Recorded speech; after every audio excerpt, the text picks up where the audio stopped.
Halo, perkenalkan nama saya Boni Rasa dengan NPM 2201 2011031. Di sini saya akan melakukan tugas analisis multivariat dengan menggunakan SPSS metode yang datanya telah disediakan.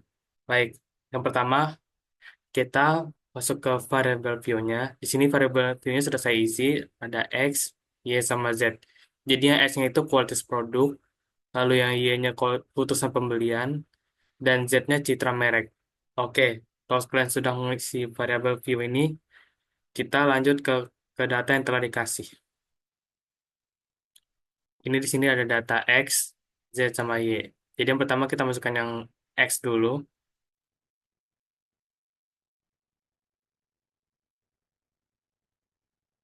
Ini sini X dulu. Oke, contohnya ini yang Z.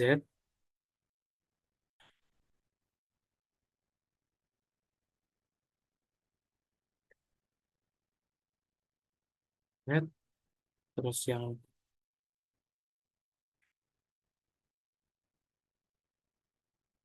ini yang Y.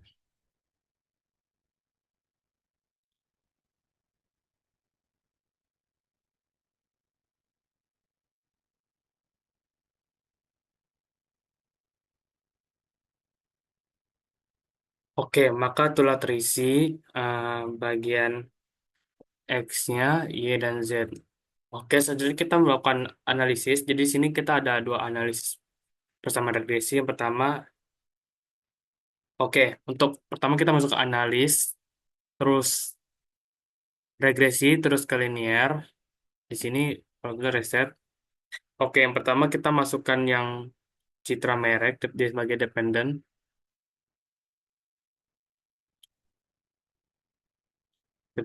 terus eh kualitas produksinya sebagai independen. Kalau sudah kita pencet oke, maka untuk hasil bersama regresi mode pertamanya udah keluar. Oke, selanjutnya kita balik kembali lagi ke data view. Kalau sudah kita lakukan analisis, regresi ke linear lagi. Oke, di sini kayak tadi di reset. Lalu di sini dependennya kita mengambil yang keputusan pembelian. Nah, terus untuk independennya, di sini masukin X, X, X, X sama Z-nya. Oke, maka keluar persamaan regresi yang kedua, atau bisa dibilang model keduanya. Oke, sekarang kita ke hasil uji hipotesisnya. Untuk sini aku mau jelasin H1 sama H4 nya. Oke, untuk H1-nya kan kualitas produk berpengaruh positif terhadap citra merek. Jadi berdasarkan hasil regresi di mode pertama ini, pengaruh kualitas produk terhadap citra merek memiliki signifikasi sebesar 0,001. Jadi karena nilai sig itu kurang dari 0,05, maka dapat disimpulkan bahwa di sini H1-nya diterima. Jadi artinya terdapat pengaruh yang positif antara kualitas produk terhadap citra merek. Lalu di sini H2-nya kualitas produk berpengaruh terhadap keputusan pembelian. Jadi berdasarkan di model kedua, pengaruh kualitas produk terhadap keputusan pembelian memiliki nilai signifikasi sebesar 0,00. 0,0 nih. Jadi yang nilai signya juga kurang dari 0,05, maka dapat disimpulkan bahwa H2 itu diterima juga. Jadi terdapat berpengaruh yang signifikan antara kualitas produk terhadap keputusan pembelian. Lalu untuk H3-nya masih diregresi di model kedua, jadi pengaruh terhadap keputusan pembelian memiliki signifikasi sebesar 0,00 juga sama nih. Jadi karena hasilnya signya kurang dari 0,05 juga, maka dapat disimpulkan H3 juga diterima ya. dengan arti terdapat pengaruh yang signifikan antara citra merek terhadap keputusan pembelian. Jadi H4. Lalu yang terakhir adalah H4. Citra merek memediasi pengaruh kualitas produk terhadap keputusan pembelian. Jadi untuk melihat pengaruh mediasi diperlukan tiga hubungan untuk signifikan nilainya. Yang pertama kualitas produk. Untuk kualitas produk tadi kan 0,001 itu diterima ya. Citra merek keputusan pembelian. Citra merek pembelian masih 0,000. Terus kualitas produk keputusan pembelian. Kualitas produk sama keputusan pembelian juga 0,00. Jadi karena ketiga hubungan itu nilainya sigma kurang dari 0,005, maka dapat disimpulkan bahwa H4 juga diterima ya. Karena jadi artinya citra merek terbukti memediasinya mengaruhi kualitas produk terhadap keputusan pembelian berdasarkan uji signifikasinya. Oke, aku mau bahas yang hubungan kausalitas regresi sama uji determinasi pada model satu ya.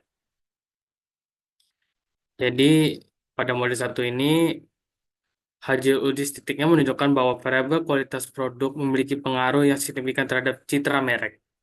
Hal ini ditunjukkan oleh nilai signifikasi atau bisa ditembusik pada tabel ANOVA sebesar 0,001 yang lebih kecil dari, dari batas signifikasi 0,05. Selain itu, nilai signifikasi pada uji T juga sebesar 0,001 yang mendukung kesimpulan bahwa hubungan antara kedua variabel adalah signifikan.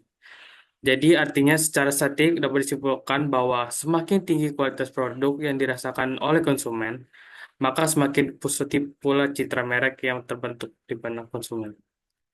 Lalu untuk uji koefisien determinasi atau R-square, jadi nilai R-square-nya itu sebesar 0,109 ya, atau bisa dibilang 10,9%.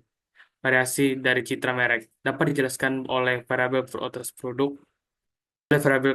sedangkan sisanya yaitu 89,1% dijelaskan oleh faktor-faktor lain di luar model ini seperti promosi atau harga pengalaman pelanggan dan sebagainya. Jadi nilai ini tergolong kecil, namun tetap menunjukkan ada kontribusi dari kualitas terhadap citra merek. Oke, selanjutnya aku mau bahas yang model kedua. Yang ini ya model kedua ya. Model kedua, hubungan kausalitas sama uji R-square-nya. Jadi hubungan kausalitas dalam model ini dilihat dari hasil uji T terhadap masing-masing variabel independen, yaitu kualitas produk dan citra merek terhadap variabel dependen keputusan pembelian. Ini ya yang di atas ya. Berdasarkan hasil analisis regresinya, nilai nilai sig untuk variabel kualitas produk adalah 0,00 dan untuk variabel citra mereknya juga 0,00.